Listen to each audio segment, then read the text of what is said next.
어느 날 복국을 먹는데 이런 생각이 들더라고요. 위험한 걸 대체 왜? 누가 먹기 시작한 걸까? 보고독은 모래 알갱이 하나의 무게보다 더 적은 양으로도 사망할 수 있거든요. 보고를 처음으로 발견하고 먹은 인간은 몰라서 그렇다고 쳐도 두 번째, 세 번째로 보고에 손을 댄 사람은 정말 다른 의미로 대단합니다. 가만히 생각해보면요, 왜 먹기 시작했는지 이해가 안 가는 음식들이 있죠. 보고도 그렇지만 버섯이나 아몬드같이 독을 품은 각종 야생식물들과 삭힌 홍어, 우유같이 뭔가 모르게 먹기 찝찝한 음식들. 인간의 가장 강력한 본능은 생존입니다. 그런데 이 음식들은요, 분명 먹다 탈날 사람들이 많았을 텐데도 불구하고 우리 조상님들은 이걸 굳이 연구해서 먹기 시작했다는 거죠. 물론 조상님들의 이런 실험 정신 덕분에 우리는 더 다채로운 음식을 먹을 수 있게 됐지만요, 오늘은 이런 음식들을 몇 가지 가져와 봤습니다. 준비하다 보니 인간의 식욕이란 건 정말 어마어마하구나 싶더라고요. 저는 김밥이고요. 제가 오늘 떠먹여드릴 이야기, 본능을 거스른 음식들입니다.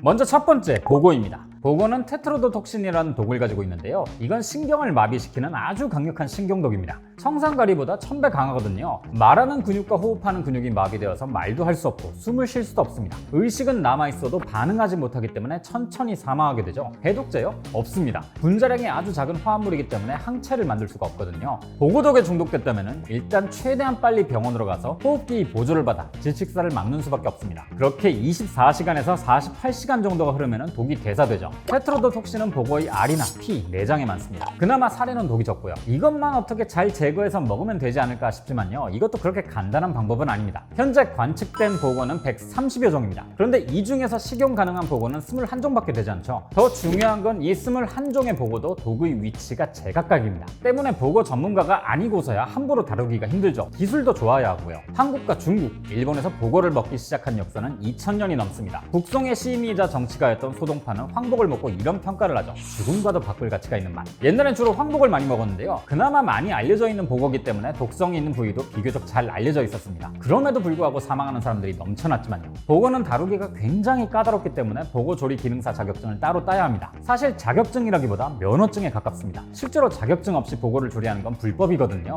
물론 독이 제거된 보고를 사서 조리하는 거라면 상관없지만요, 먹으면 죽는 치명적인 고기, 옛날 사람들은 이걸 왜 어떻게 연구한 걸까요? 여긴 크게 두 가지 얘기가 있습니다. 먼저 첫 번째, 사람들이 보고를 먹고 사망하는 것을 반복하는 경험이 누적되어서 보고에 대해 알게 되었다. 두 번째, 애초에 살인을 목적으로 독성을 연구하기 시작했다. 이게 어느 쪽이든 간에 보고는 수많은 시행착오 끝에 먹을 수 있게 됐다는 거죠. 저도 가끔 복집에 가긴 하는데요, 이게 참 맛있긴 한데 목숨을 걸면서까지 먹어야 하는지는 잘 모르겠습니다. 두 번째, 우유입니다. 사실 우유는 대다수의 문화권에서 관련 신화가 있을 정도로 오래전부터 먹어왔습니다. 북유럽 신화에서는 세계가 탄생할 때 아우둠라라는 소의 우유를 마시는 이야기가 나오고요. 로마 건국 신화에서는 로물루스, 레무스 형제가 늑대의 젖을 먹는 이야기가 나옵니다. 또 힌두교 창세 신화에서는 신들이 우유의 바다를 1000년 동안 휘젓는다는 이야기가 나오죠. 우리가 먹는 우유 중에서 가장 큰 비율을 차지하는 게 소입니다. 현대 학자들은 소는 다른 동물에 비해서 우유 생산량이 많고 가축화를 거치면서 유순해졌기 때문에 이런 압도적인 비율을 가질 수 있었다고 이야기하고 있죠. 하지만 옛날엔 소보다 양이나 염소, 낙타, 말의 젖이 더 인기가 좋았어요. 인간은 포유류 대부분의 젖을 마실 수 있거든요. 우리가 소 우유에 익숙해져서 그렇지 다른 동물의 젖을 마신다는 행위는 거부감이 드는 일입니다. 13세기에 몽골 제국을 방문했던 마르코 폴로는요, 몽골 음식 트렌드를 유럽인들에게 전파했는데요, 여기엔 몽골인들이 말젖을 먹는다는 내용이 있었습니다. 근데 유럽인들은 이 말젖 트렌드만큼은 절대 따르지 않았죠. 한국인들이 거기 있어도 아마 같은 반응이었을 겁니다. 아프리카와 중동에선 낙타젖을 먹는데 이것도 거부감이 들죠. 인간의 아기가 가장 좋아하는 모유의 구성은 이렇습니다. 4.5%의 지방,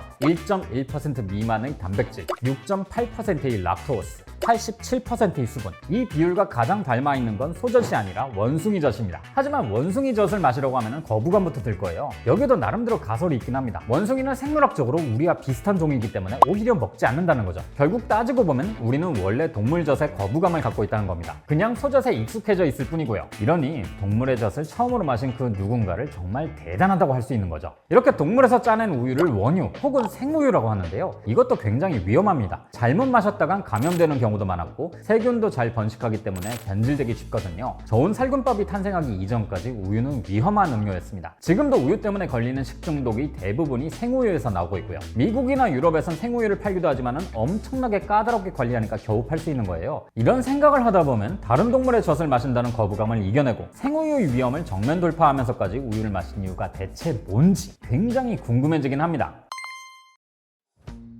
세 번째, 발효식품입니다. 요거트, 김치, 치즈, 스루스트레밍 등 각 나라마다 셀 수 없이 많은 음식들이 있는데요. 대부분의 발효식품은 몇 가지 공통점이 있습니다. 우선 첫 번째는 보존식으로 개발됐다는 거죠. 김치도 겨울에 야채를 구할 수 없으니까 야채를 절이고 발효시켜서 겨울 동안 먹으려고 한 거거든요. 요거트도 마찬가지입니다. 며칠을 못 가는 우유를 장기 보존하기 위해서 끓이고 식히고 발효시킨 거죠. 두 번째 공통점은요, 시큼한 냄새를 풍긴다는 겁니다. 새콤이 아니라 시큼. 이건 악취에 가깝습니다. 삭힌 홍어나 청국장 냄새를 어떤 사람들은 맛있는 냄새라고 이야기하겠지만요, 외국인들은 코부터 막죠. 8, 90년대에는 한국에서도 치즈 냄새를 발냄새라고 이야기했으니까요, 그럴만합니다. 발효식품에서 나는 이 특유의 냄새는 음식이 상했을 때 나는 향과 비슷하거든요. 음식이 상했나 안 상했나를 어떻게 판단하시나요? 일단 입에 넣어보신 분들은 잘 없으시죠? 보통 냄새를 먼저 맡습니다. 이걸 생각해보면 발효식품이야말로 왜 먹기 시작했는지 잘 이해가 가지 않죠. 삭힌 홍어를 왜 먹게 됐는지를 찾아보면 이런 이야기가 나옵니다. 배에 실은 생선이 다 썩어버렸는데 유독 항아리 속에 담긴 삭은 홍어는 먹어도 뒤탈이 없었다. 여기서 의문은 잘못 먹으면 정말 큰일 나겠다 싶은 냄새였을 텐데 먹어봤다는 겁니다. 모든 발효식품을 처음 발견한 사람도 처음엔 엄청난 거부감을 보였을 겁니다. 본능적으로 쎄하거든요. 하지만 계속 먹어도 딱히 문제가 일어나지도 않고 오히려 깊은 맛이 올라오니까 주변에 널리 전파하게 된 거죠. 발효식품 역시 실험 정신이 강한 누군가의 도전 덕분이라고 볼 수 있습니다.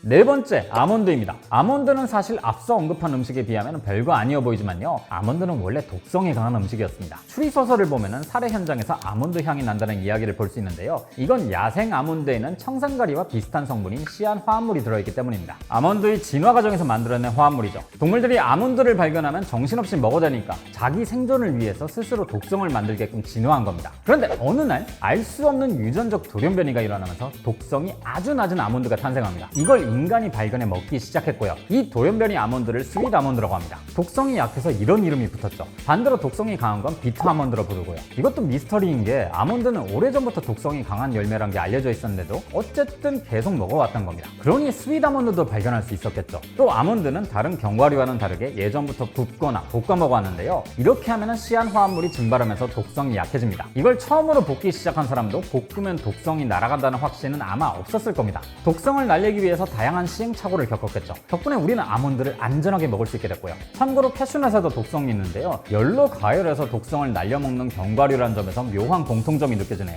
이렇게 독성은 있지만 전 세계에서 좋아하는 식물이 하나 더 있습니다. 강낭콩. 원산지가 멕시코이기 때문에 다양한 멕시코 음식에 들어갔는데요, 칠리콘 까르네나 브리또에도 넣어 먹죠. 부대찌개에 들어가는 베이크드 빈도 바로 이 강낭콩으로 만듭니다. 콩 스튜에도 자주 쓰이고 우리나라에선 배강금을 만드는 데도 이용하죠. 강낭콩엔 피토에마 글루틴이라는 독소가 있는데요, 이걸 제대로 제거하지 않으면 구토나 설사, 심하면 장출혈까지 생깁니다. 강낭콩을 생으로 먹거나 덜 익은 상태로 4개 이상만 먹어도 바로 중독 증상이 일어나죠. 강낭콩의 독성을 제거하는 방법은 사실 쉽습니다. 물에 충분히 불렸다가 끓이면 되거든요. 영국의 연구에서는 하룻밤 동안 강낭콩을 불렸다가 100도씨 이상에 10분 정도 가열하면 된다고 합니다. FDA에서는 30분 이상 가열하라고 하고요. 하지만 옛날부터 광범위한 지역에서 강낭콩을 먹어왔다는 것은 많은 이들의 장이 희생됐다는 거죠. 그리고 누군가는 이 독성을 없애기 위해서 최적의 방법을 찾았고요. 그거부터 강낭콩까지 이 음식들의 특성을 보면 먹는 것에 대한 인간의 욕망이 강하게 느껴집니다. 분량상 다루지 못한 음식들도 꽤 있는데요, 예를 들면 버섯 같은 것들도 굉장히 위험하잖아요. 매년 독버섯 중독 사고가 일어나지만 야생버섯을 즐겨 먹는 사람들이 있습니다. 베어 그릴스는 야생에서 굶어 죽을지언정 절대로 버섯만은 먹지 말라고 경고한 적이 있죠. 아무튼 반응이 좋으면 다음에 2편도 가져와 보겠습니다. 여러분들도 식재료 하나하나 관찰하다 보면요, 이걸 대체 왜 먹기 시작한 건지 궁금증이 생기실 겁니다. 지금 머릿속에 떠오르신 게 있다면 댓글로 남겨주셔도 좋을 것 같네요.